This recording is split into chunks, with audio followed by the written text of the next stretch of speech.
2 लाख करोड़ में बनी भारत की स्मार्ट सिटी फेल कैसे हो गई? इटली के शहर के तर्ज पर बनी सिटी फेल क्यों हो गई? 2 लाख करोड़ इन्वेस्ट करने के बाद भी सिटी खंडहर क्यों हो गई? 2 लाख लोगों के लिए बसाई इस सिटी में क्यों कोई इंसान कदम क्यों नहीं रखना चाहता? आखिर इस स्मार्ट सिटी के फेल होने की असली वजह क्या है? जानना चाहते हैं दोस्तों तो बने रहिए वीडियो के अंत तक।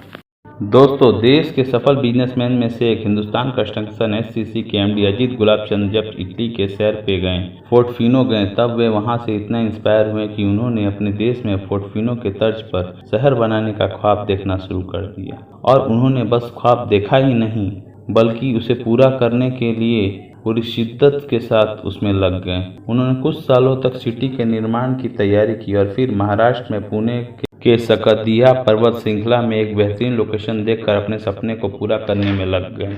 उन्होंने अपनी इस ग्रीन सिटी को लवास्का नाम दिया। अजीत गुलाबचंद इस सिटी के डिजाइन में कोई भी कमी नहीं छोड़ना चाहते थे। इसके लिए उन्होंने वर्ल्ड की best architectural firm Hellmuth Obata and Kassabaum group की मदद ली। अजीत जी का यह डिजाइन काफी इफेक्टिव भी साबित हुआ। लवास्का को 5 सब टाउन्स में बांटा गया, यानी कि लवास्का का हर टाउन एक तालाब के पास बना हुआ था। पर्वतों की छांव और पानी के नजदीक बना हरा भरा टाउन किसी को भी अपने सुंदरता की ओर खींचने के लिए काफी था। और यहाँ हर टाउन अपने आप में स्पेशल था।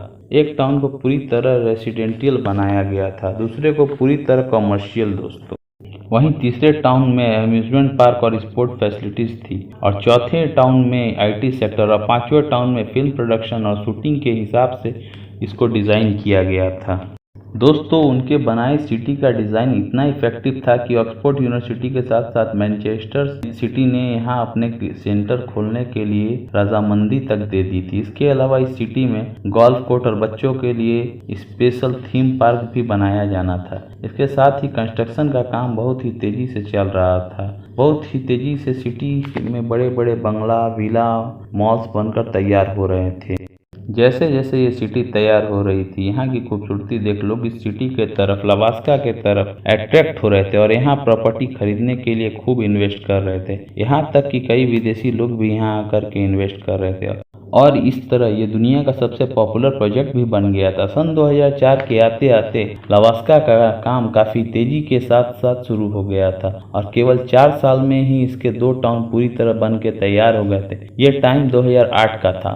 अब तक सिटी का काम काफ़ी तेजी से चल रहा था। अब तक लोग इसके निर्माण कार्य से पूरी तरह संतुष्ट थे, लेकिन साल 2010 तक आते आते कंडीशन चेंज होने लगी।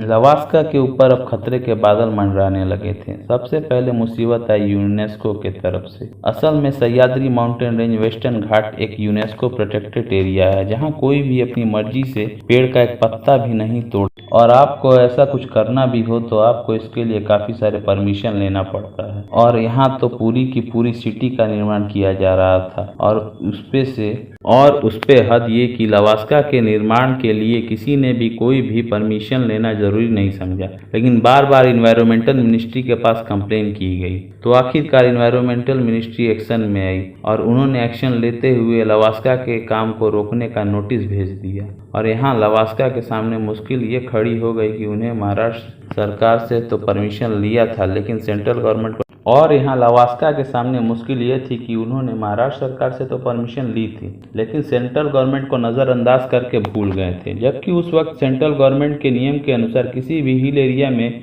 बनने वाले बिल्डिंग की ऊंचाई सी लेवल से 100 मीटर से ज़्यादा नहीं होनी चाहिए थी, लेकिन लवास्का में बनने वाले ज़्यादातर बिल्डिंग की ऊंचाई सी लेवल से 100 मीटर से ज़्यादा ऊंची थी।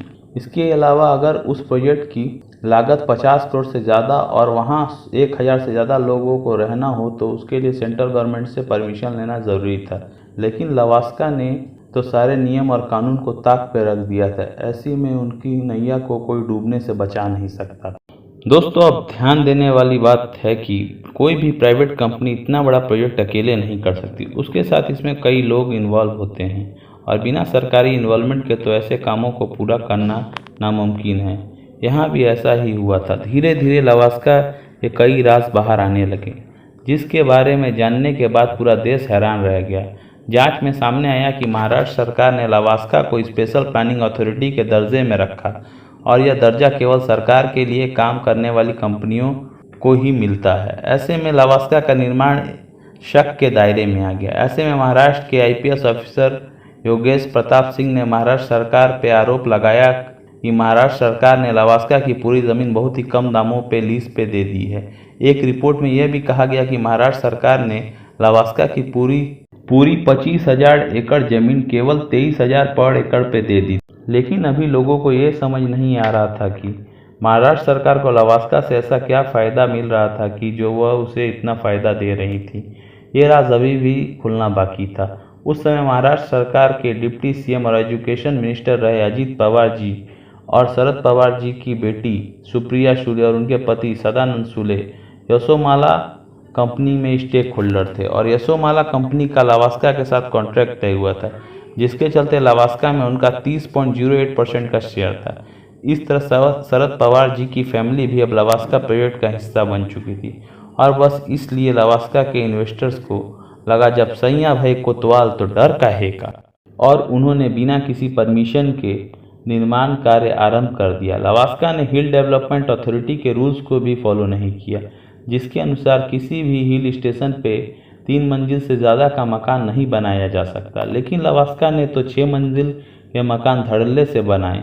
इसके साथ ही जिन 18 गांव वालों से लवासा के निर्माण के लिए ज़मीनें ली गई थी, उनके पेमेंट को लेकर के भी काफ़ी विवाद हो रहा था। इन्हीं सब विवादों के चलते इन्वेस्टर्स भी इस प्रोजेक्ट से धीरे धीरे अपना हाथ पीछे खींचने लगे और ऑक्सफोर्ड और मैनचेस्टर ने भी अपने हाथ पीछे खींच लिए। धीरे धीरे ये सब विवादों की भेंट चढ़ गया और इस प्रोजेक्ट को भी बंद कर दिया गया और जो लोग यहाँ इन्वेस्ट कर चुके थे उनका सारा पैसा डूब चुका था। आज लवासा बस टूरिस्ट स्पॉट बन के रह गया, जहाँ लोग बस घूमने फिरने और वेडिंग फोटोशूट के लिए जाते हैं और लो मेंटेनेंस के चलते अब यहाँ भी लोग कम आने लगे हैं और अब धीरे धीरे लवासा एक वीरान खंडहर को छोड़ कुछ नहीं रह गया है और भविष्य में भी इसका कुछ होते दिखाई नहीं दे रहा है। अगर दोस्तों ये कहा जाए कि लवासा हमारे देश के करप्ट नेताओं की लालच की भेंट चढ़ गया है तो ये गलत नहीं होगा। आपकी क्या राय है, हमें कमेंट करके ज़रूर बताएं। दोस्तों वीडियो को लाइक और शेयर करना बिल्कुल ना भूलें और ज़्यादा से ज़्यादा इस वीडियो को फेसबुक व्हाट्सएप पे शेयर करें। दोस्तों यहाँ तक हमारे साथ बने रहने के लिए आपका हृदय से धन्यवाद। मिलते हैं अगले वीडियो में, तब तक के लिए गुड बाय।